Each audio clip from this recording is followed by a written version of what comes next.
My best friend used me for free labor at her wedding. What? You gotta get paid for that. My best friend of 23 years announced in July she was engaged and asked me to be her maid of honor. I honestly didn't think our friendship was that close after being out of high school for 18 years. But I said yes. By the way, this comes from Laura Bohr. And if you want to submit your own stories, go to the r/OKStorytime subreddit. I'm Carly. I'm Angie. And we're here to give good advice goofily, but we don't have all the answers. We only know what we would do. So let us know what you would do in the comments. And OP says, planning started fine, but slowly devolved into chaos. Sandra is extremely particular, wanting everything for her wedding at her exact specifications, while also having a dime store budget straight up cheap. She insisted on hosting the reception in her LDS church gym, while also declaring it hideous and insisting on ordering full wall floor to ceiling pipe and draping the ceiling bistro lights. Despite wanting this, she was unwilling to pay for it and also bemoaned the expense. I finally stepped back from wedding planning in August because she was just too demanding and too exhausting. I told her my boyfriend and I would be happy to help her with some of the wedding setup the day prior so she could order the cheaper pipe and drape package and left her to her own planning devices. I did throw her a bridal shower last weekend with the help of her cousin. Fast forward 8 weeks and she didn't even get her invitation sent out until 3 weeks before the wedding. She had a 250 person guest list, insisting all of them would come. And she decided to not serve actual food. I'm sorry. You're going to invite 250 people and you're going to expect them to all be there 3 weeks later? That is crazy. And we're only going to serve them cheesecakes and wedding sheet cakes. Just cakes? Just cakes. Just cakes for 250 people? Yep. Wow. Just cheesecake and wedding sheet cake. My boyfriend tried to tell her double dessert was not a good idea, but she was adamant. She told us to be at the LDS church at 7 a.m. the day before the wedding. My boyfriend and I were confused why she needed us that early, but figured it would be maybe 4 hours setting up tables and chairs, putting her linens on, putting down centerpieces, and then assembling the pipe and drape. She gave me a list of 8 people who were also supposed to be there to set up, but no one except us and her fiance showed up. My boyfriend very quickly and efficiently got all the tables shoved into orientation while I got chairs out. Sandra bounced around the room in a panic, unable to decide how she wanted to configure tables. Her fiancé stood there and watched. Finally, after half an hour of Sandra changing her mind on table placement, my boyfriend said, "Nope, we aren't changing it. This orientation is beautiful and you will love it." She was even panicking that the 6-foot-long gifts table wouldn't be large enough to hold all her gifts. My boyfriend had to leave the room to not laugh. I assured her it would be fine. I thought we were close to being done. Wrong. This woman apparently didn't do anything until that day. She purchased a bunch of cheap dollar store crap, put it all on a giant tote, and left it. She ordered linens from Shein and just put them as in her box. She didn't open them, check them, iron them, nothing. At 8:30, she opens this box and proceeds to tell us she needs all the leaves cut off the garland because she wants them loose on the tables. She wanted pumpkins glued to her centerpieces, tea lights needed to be opened, batteries installed, and she needed 27 tablecloths and table runners irons, napkins ironed, and she needed to figure out her bouquet. Figure out? Go outside, pick some flowers, Angie. Pick some flowers, figure it out. Pick some flowers, Angie. Because figure it out. Wild. Because, okay, pick up the bouquet. Already crazy for the day of, okay? Yeah. Pick up the bouquet. I don't know. Go pay for a bouquet. Go find one and buy one. Find anyone with the flowers for one. But Day figure of. it out is like, oh, I don't even know what I want. Like, that's Girl, what figure it out means. what? That's insane. I about pass away when I saw the sheer lack of prep she had done. My boyfriend was fuming. Sandra was at that point completely incapable of even figuring out where to start. She needed someone to go to Costco to buy 9 cheesecakes, go to the bakery 45 minutes away and pick up the wedding cake and the sheet cake, and she needed someone to purchase wedding flowers and assemble them into a wedding bouquet.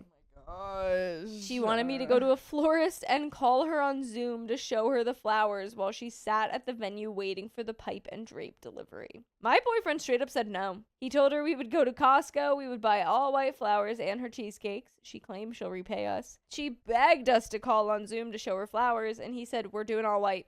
Text us the flowers you hate so we can avoid them. Bye, we gotta move fast. She tried to ask if we could go to several different stores to find irises, and he very kindly told her no. If she wanted irises, she should have ordered flowers. She gets what Costco has, but don't worry, it's going to be beautiful and you will love it. We then ran the errands. Costco cheesecake, sauces, flowers, ribbons, floral pins. Her job was to go home and get her iron and board. She said she was going to throw some of the tablecloths in her dryer with a wet towel to try to steam the wrinkles. Perfect. We came back at 10:30 a.m. and she hadn't left. I don't even know what she was doing. My boyfriend and I then spent 2 hours building her a beautiful wedding bouquet. We found a pre-made bouquet that had some nice rust flowers and took a risk and bought it along with white roses. We had enough left over for bridesmaid bouquets too. Trust me when I say this bouquet he made was gorgeous. I would not have been able to pull it off as well as him. He then pre-cut her cheesecakes. We assembled the pipe and drape, while she just freaked out around us. Her mom and sister showed up, and I asked them to go to her house and put the linens in the dryer and return with her iron. So they went to do that, but they had to drive 45 minutes away to pick up her wedding cake and sheet cake. I told them to do that, but please stop and get the iron. They didn't. She didn't provide any food for us at all, so we left to eat lunch and returned at 1 p.m. to learn that she actually didn't own an iron. They had the wedding cake and a 96-person sheet cake. The wedding cake barely fit in the fridge alongside the cheesecake. The sheet cake was way too big. We had to just leave it on the counter and hope the buttercream held up overnight. Okay, this is the day before the wedding. I was thinking this was wedding day. This is rehearsal dinner day. Still That's crazy. where my confusion was. Yeah. Still crazy. For sure. But yeah, not having an iron, promising people that like, yeah, I'll go pick up my iron when you just don't have one. Crazy. It's insane. And then, yeah, there's no, like, fridge at this place for your wedding cake.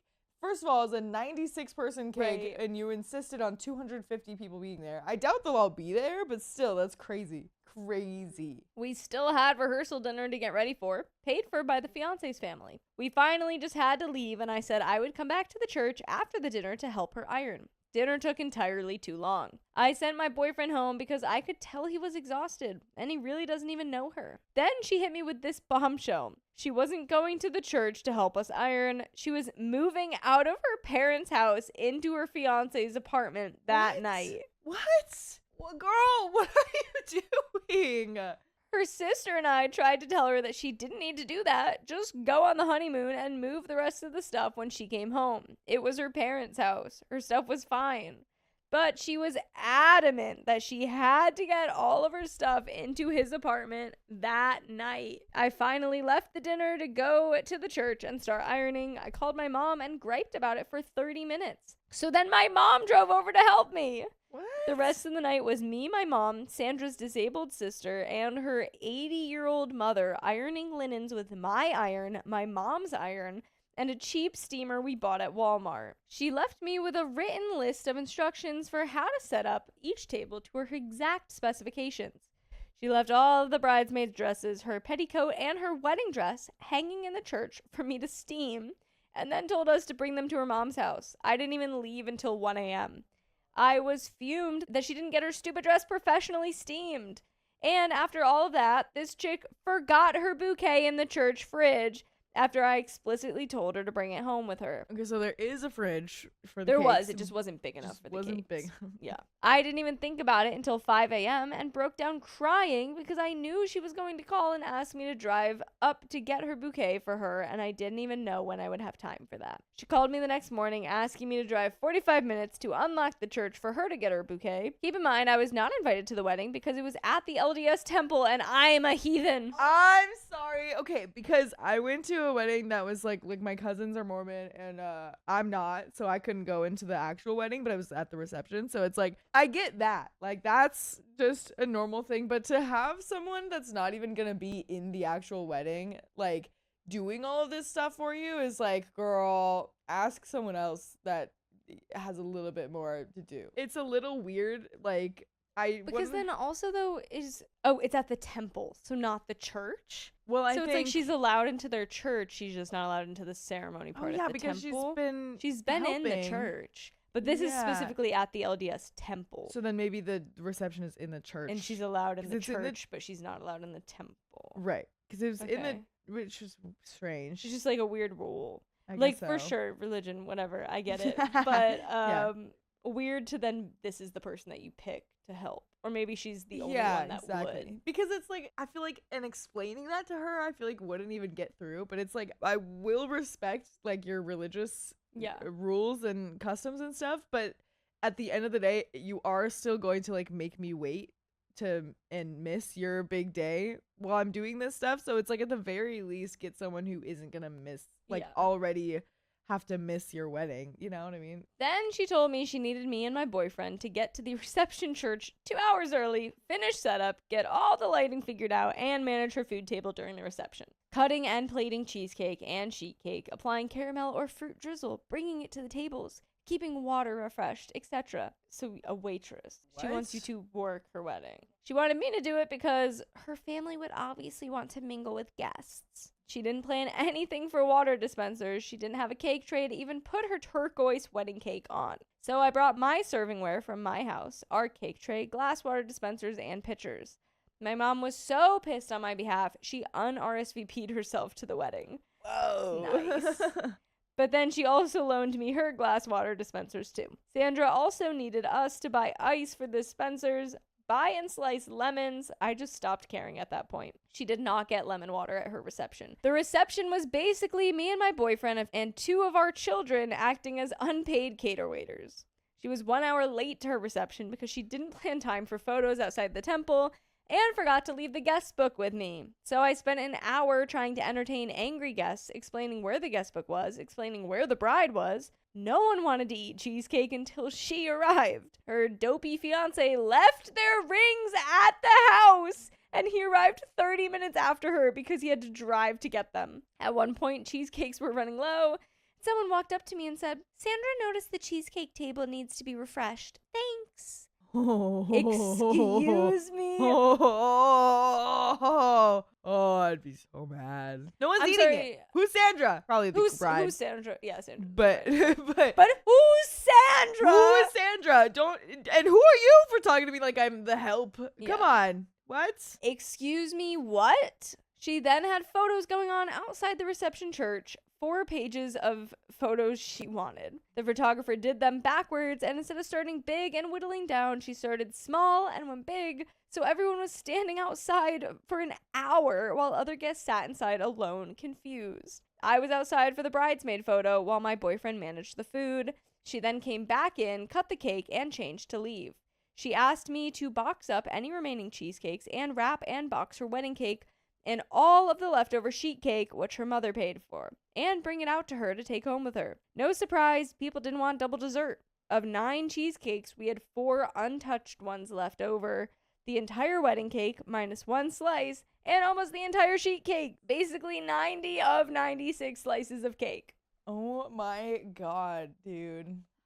It's so frustrating because it's like, okay, one, obviously she's doing all of this work. So like that's gotta be so frustrating for her to hear. But it's like frustrating for us to hear just how bad this thing is planned. It's just like, Yeah. Get yourself together, girl. Like, I wonder if any of the other guests were frustrated at how terrible of a wedding planner she is. Yes, this woman was fully planning on taking home all 4 leftover cheesecakes that we bought, an entire 96-person sheet cake, and her wedding cake. Somehow fit them into her tiny fridge and hope they would be okay when she got back from her trip in a week. She was not going to share any of this leftover food with her bridal party or family, all of whom single-handedly built her reception from the ground up. My boyfriend was incredulous. He was actually cursing in the church. He was so mad at her greed and entitlement. He said, F no. He took her wedding cake and put it back in its box for her.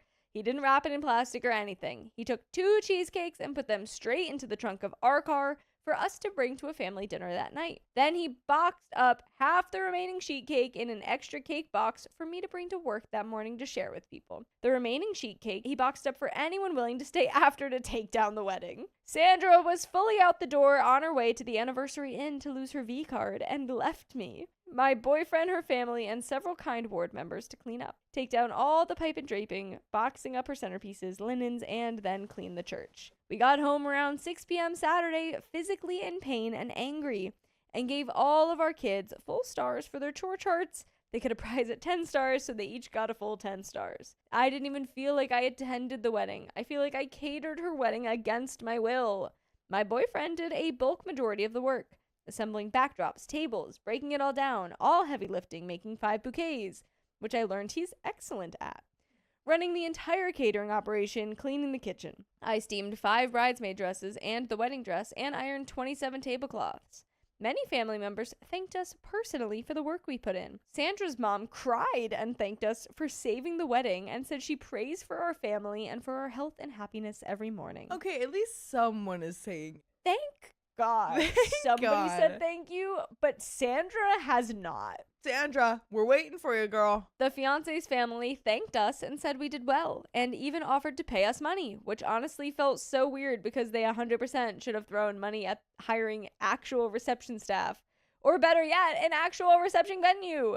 Sandra gave us a quick thanks and bounced off. Oh my God. I don't expect to hear from her for months. Everything about her wedding felt so cheap and tacky. Dollar Tree decorations, plastic lanterns with plastic pumpkins glued on the day before, wrinkly teal sheen tablecloths and runners hosted in the free church gym, complete with a basketball hoop. I forgot that it was like the gym, and before when I was thinking gym, I was thinking like a workout gym, not like No, a gymnasium, basketball but gymnasium. just straight up basketball. And I'm sure the floor was just basketball court. Squeaking. Yeah, Squeaking or Squeaking slippery floor. with those heels. yeah. The overhead lighting, love it. And by the way, I would love it if you want to listen to full episodes of stories just like this. Just go to Spotify, Apple Podcasts, iHeartRadio, search up OK Storytime. We have just a tiny little bit left. I would not remain friends with this person. I know that's not even a question that you've asked us, but I wouldn't be Yeah. able to talk to this girl. Cause how do they know her again? Is this the boyfriend's? I thought it was the It's boyfriend's like her- sister. Really good friend, I think. Oh, yeah. I would 100% not. Oh yeah, my best friend used me for Yeah. their wedding. Okay, yeah, definitely not my friend Yeah, anymore. not my friend anymore. Definitely not my friend No. anymore. Her wedding cake was teal with orange pumpkins piped on the top. Of her 250-person guest list, about 100 came. There were maybe 7 gifts total on the table and 4 cards. I assume most people use Amazon's option to ship to the couple's address. My boyfriend said it's giving Mormon pregnancy wedding. Well, I mean, it's possible, except for they just ran off to the inn to possibly get pregnant. Which we thought was hilarious because we are all 36. They're 36. I was fully expecting this girl 21, to be 22. 20. Yeah, like so tiny and young. Oh my God. Definitely too old for this mid-2000s cheap Dollar General Pinterest board wedding vibe nonsense. And that is the end of that story. My best friend betrayed me, so I married the man she wanted. That'll show her. Oh yeah. In high school, I, female 50, had a very close friend, Kay. We weren't part of the bigger friend group, but she and I were a gang of 2, as close as sisters. I came from a difficult home situation, living with family members who were resentful for having to take me in. This caused me to be wary of trusting people or getting close to anyone. By the way, this comes from Terrible Operation 151, and if you want to submit your own stories, go to the r/OK Storytime subreddit, and I'm Angie. I'm Carly. And we're here to give good advice goofily, but we don't have all the answers. We just know what we would do in the situation, so let us know what you would do in the comments. And OP says, Kay moved to our rural town in middle school, and we became incredibly close. Closer than I've ever been with a friend in my life. She was the pretty girl, and I was the funny girl, the entertaining sidekick. She got all the boys, and I was a late bloomer who never had a serious boyfriend, but I never minded her being in the limelight. I was proud when she was a cheerleader, homecoming queen, and prom royalty because those things were important to her. I knew I was never going to fit that mold, so I never aspired to it. Instead, I focused on school plays, the newspaper, and yearbook staff. I also worked 20 to 30 hours a week through high school to support myself since I had almost no family financial support outside of a place to live. However, I didn't like the way she treated the guys she dated. She was always cheating on them, looking for the next upgraded person to date. It was typical of her to have a steady boyfriend and 2 or 3 others that she was dating secretly on the side. Towards the end of our senior year, I had my first serious boyfriend.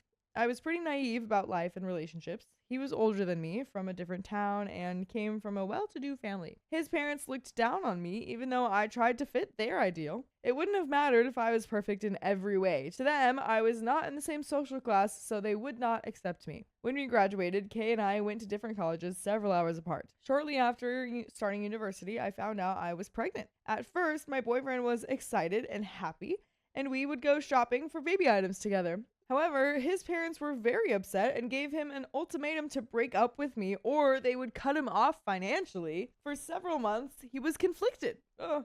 Instead of breaking up with me, he just started acting cruelly, and the relationship became awful. Oh my gosh. That's not good. That's not what we want to do. It was during this time when I was about 3 months pregnant that I met Barkley at Kay's college. He was just a friend in her friend group there that I began hanging out with when I visited her. Barkley and I were instant friends. He knew my relationship situation and advised me to leave, no matter what the repercussions were. I knew he was right. Because of my home situation growing up, I never wanted my child raised in a home where there was conflict.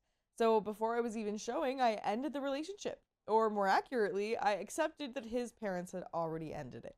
Barkley and I became super close. Kay had mentioned in passing that if she wasn't in a serious relationship, she would date Barkley. I replied that if I wasn't in the situation that I was in, I would also consider dating him. She didn't seem to like that comment because, at least in my opinion, she thought he would never date me instead of her. This girl sounds kind of awful. Why were you friends with her? Yeah. Several months later, Barkley and I sat up late talking at a laundromat, and he confessed that he thought that he was falling in love with me. What? Laundromat confessions? We both admitted that the timing couldn't be much worse. I was 4 to 5 months pregnant, and I told him that I needed to focus on my child and finishing my degree so that I could provide for us. However, we both talked about the potential of our future being together someday. Some people on his campus even jumped to conclusions that we were together and that he was the father, and he didn't even correct them. Oh, wow. We both knew without a doubt that we had found our person, regardless of the circumstances, and that one day we would find a way to be together. It makes me tear up still just writing this. Timeline here. Timeline. So, break it down for me. OP is currently 4 to 5 months pregnant. Yes. But it said that she met Barkley like a month or two into this pregnancy. Yes. And so they're like 3 months into even knowing each other. Yes. And they're already like, yeah, we're going to be together forever. Yes. You haven't even started dating at all. Correct. Yeah, I was about 3 months pregnant when I met Barkley. So it's been even less. It's been 2 or 3 months. What? Or no, 1 or 2 months. 4 to 5 months pregnant, 1 or 2 months of knowing this guy that apparently we're going to spend the rest of our life with. Sure. Go ahead. Sure. I told Kay about the conversation, and she was a little bit sarcastic and flippant. I tried to not feel hurt, but her tone insinuated that he would never want to be with someone like me. Now, for context, she was practically engaged at the time, and yet had at least 2 guys she was seeing behind her boyfriend's back, so I couldn't imagine that she had any real interest in Barkley. Yeah, I would agree. Just a few weeks later, the next time I drove to that university for a visit, Barkley asked if we could speak privately. He told me that Kay had come to visit him one night when friends had been over drinking. They all left, but she stayed. At that point, she threw herself at him, pretty confident that he would reciprocate. He responded by telling her that he was in love with me, and even though we weren't together, he didn't think it was right for him to pursue anything with her. Of course, she was furious. She proceeded to tell him all the dirt about me that best friends know about each other. It's just like, did you know OP's pregnant? Yeah, did you know? Yeah. First of all, like, I know she's been looking pretty hot recently, but she's actually pregnant. And he's like, I had no idea. Yeah. When that didn't seem to sway him, she just started making stuff up to try to turn him against me. He told me enough. I didn't want the gory details, but I knew from what he relayed that there was no doubt that she had completely betrayed my trust. However, we had already resolved not to keep anything from each other, so I set the record straight on the things that she had lied about, and the things that were true we talked about openly. I thought if we ever are actually together, I want him to know everything about me, and I want to know everything about him, so there are no secrets at all. I couldn't find her that evening, but the next day on campus, I saw her walking out of her dorm as I was walking in. I just said, he told me everything. I'm fully picturing that as like in passing kind of thing. Like they're seeing each other, not really acknowledging. She's walking by so quick and she just like turns her head really slowly. Yeah, exactly. And they're like, as they're walking towards each other, they're doing that thing where they like awkwardly like make eye contact and look away. Do they shoulder check each other a little bit maybe? I think they totally would, but that's like as she says it. Yeah, She's no, like, as the shoulder hits, he's like, he told me everything. Yeah, he told me everything. And it like turns her just enough that she's like looking yeah, exactly. back and she just like, wow. She just peeks over her shoulder, not even like fully turning to look, just like a little, and then still walks away. Friend is there like as all the people start walking around her. I think we figured it out. I think we were so. actually we were there. That's how we know. Cut, paste, movie's done. Boom. I was expecting some kind of wild denial, but instead she just glared at me, shrugged coldly, and walked away. Interesting. That totally fits into our scene here.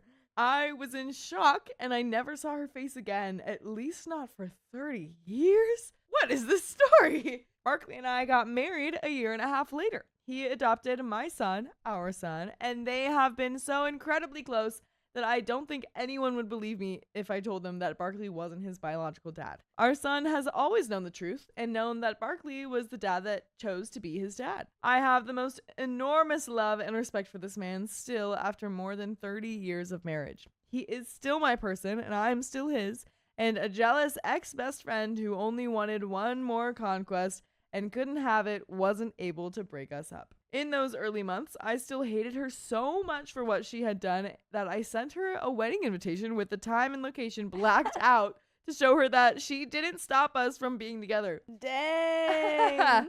I included it in a box with things from her that I had accumulated through the years of our friendship. In the box was every printed picture that I had with her ripped into confetti in a little bag, and an article titled with "When Your Best Friend Betrays You" from some woman's magazine. Oh my god, it's scary.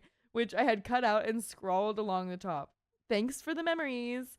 I mailed her that box of wrath and married the love of my life. However, the story gets a little crazier from here. Yeah, by the way, we're like just over halfway through this story. Oh my god. Yeah. So I need to like process that. Yeah. That's a lot. Wow. A lot that happened. You did the most to make sure she knew that you guys got married. Yeah, dude. You like with the magazine cutout letters, you serial unalived your friendship. Yeah, I guess I'm realizing that social media wouldn't really have been like much of a thing, because I was kind of gonna be like, she probably knows anyway. Like she's probably gonna see it. Like I really don't think we had to do all that kind of thing. Like the 90s. That just makes it a little bit like, wow, she's still obsessed with me. Yeah. Kind of thing. But like, yeah, you had to, because she wasn't just gonna stumble upon that information. Yeah. Although I guess you could have waited and she would have found out 50 years later. I guess so, dude. Wild. So it gets a little crazier from here. Can't imagine how. No one ever knew why Kay and I stopped being friends.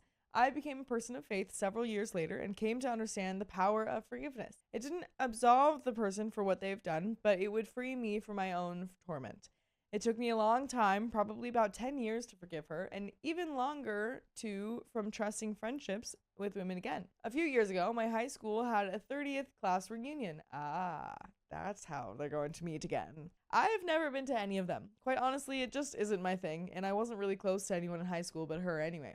A mutual friend told me that she wasn't going to be there and encouraged me to come. I have lived quite far from my hometown, actually spending most of my adult life in foreign countries for work, so I hadn't really kept up with most people. On a whim, I decided to go. To my relief, she wasn't there. Yay! Woo! However, a certain girl in our small class that had never been very nice to anyone outside her clique somehow had Kay's phone number. She FaceTimed her and shoved the phone in my hand, and there we were, face to face for the first time in 30 years. What is strange, and I'm not saying this boastfully, is that she didn't recognize me at all, because according to the other people, I have had a bit of a glow up throughout the years. When I told her who I was, I felt a little nervous, but I didn't feel anything else that I thought I would feel. No hate, no anger or hurt. She was just a stranger on the other side of a screen, someone that I didn't know and who didn't know me. The look on her face of shock and the slightest flicker of horror when she realized it was me didn't really even give me any satisfaction, just vague sadness. We talked for a few minutes about where life had taken us. If I had any petty moment, it was a little satisfying telling her that I've been happily married to Barkley all of these years. What I found so strange was a comment from someone who knew her. The person who had invited me said that she had twisted the story to make it sound like she was no longer my friend because of something that I had done to her in high school. After I heard the reason, I knew why she hated me enough to betray me, or how she had at least convinced herself that what she did was justified. During our prom, the junior class hosted a dinner for the senior class before the dance. During the meal, a classmate toppled over a cup of coffee onto my pale pink dress and stained it. Now, remember, I didn't really date in high school, and this was before I had a boyfriend, so I didn't have a date for the prom. I ran across the street to Kay's house because she lived so close to the school, and we had been getting ready there. I didn't think anyone would be at her house, so I ran to get a towel and some detergent to see if there was any way to salvage my dress. However, her mother was there, and she had tears in her eyes. Her mom said, "I guess everyone knows now, and that's why you've come back." I told her I had no idea what she was talking about, and she just shook her head and said, "Well, they'll find out soon." What is this story? What kind of... Oh, I read ahead. Oh, I didn't... It might not. It just sounds so dramatic. It's so dramatic. And I'm very surprised. I'm also just kind of like a little bit like, what the heck, guys? This was 30 years ago. What in the high school petty... Yeah. Like... peaking drama are we reliving right now? Yeah, honestly. Tragically, one of our lifelong classmates in that small town had just been in a fatal car crash on the way to the banquet. Oh my gosh. It seemed everyone in the town knew except for the people at the school. I ran upstairs to the bathroom that Kay and I had been using to get ready. I was sobbing and in shock because this is someone in our greater friend group that I had grown up with since I was in diapers. I saw that Kay's out-of-town date, who wasn't a serious boyfriend, but a guy that she saw from time to time, was already there waiting for her to get back from the banquet so they could go to the dance together. When he saw me crying, he walked up to me in the hallway and gave me a big hug. I barely knew this guy, but had been around him a couple of times in group settings. As I was crying and his arms were around me, the dude had the audacity to bend down and kiss me and then say that he wished he was going to prom with me instead of Kay? What? Buddy? What? This is not the time to be talking about that. This girl just found out that someone that she goes to school with passed, and you're kissing her. Dude, come on. I don't actually remember if I said anything.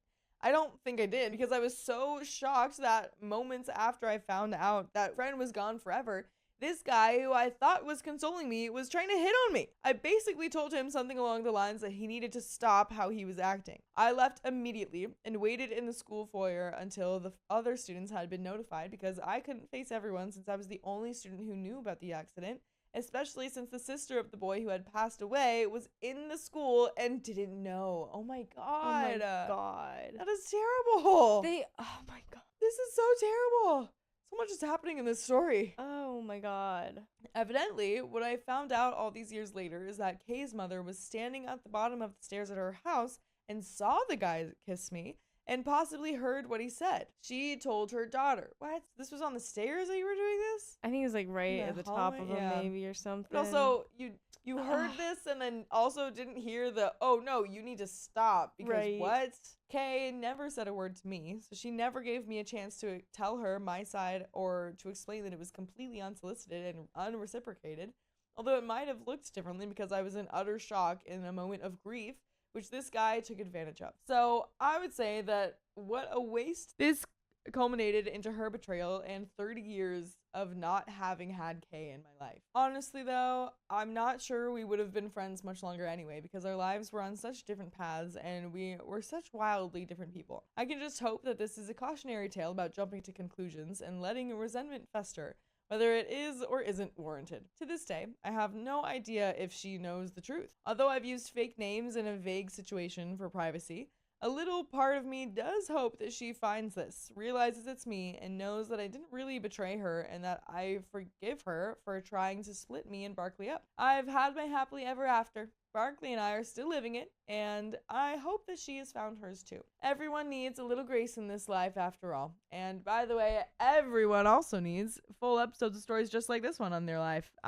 Just go to Spotify, iHeartRadio, Apple Podcasts, or whatever your favorite podcast app is, and search OK Storytime. And there is a little bit more to the story. Wrap it on up. Let's just hear it. Let's do it. So, things I've learned. Moral of the story. Real love exists. No true friend would harbor such bitterness and not give their friend a chance to clear up a misunderstanding. Just because someone seems to have everything doesn't mean they aren't jealous of you. These are the kind of people that will only befriend you if you stand in their shadow and accept the role of less than to keep them feeling superior. Someone else's spite is not worth your peace. And that is the end of that story.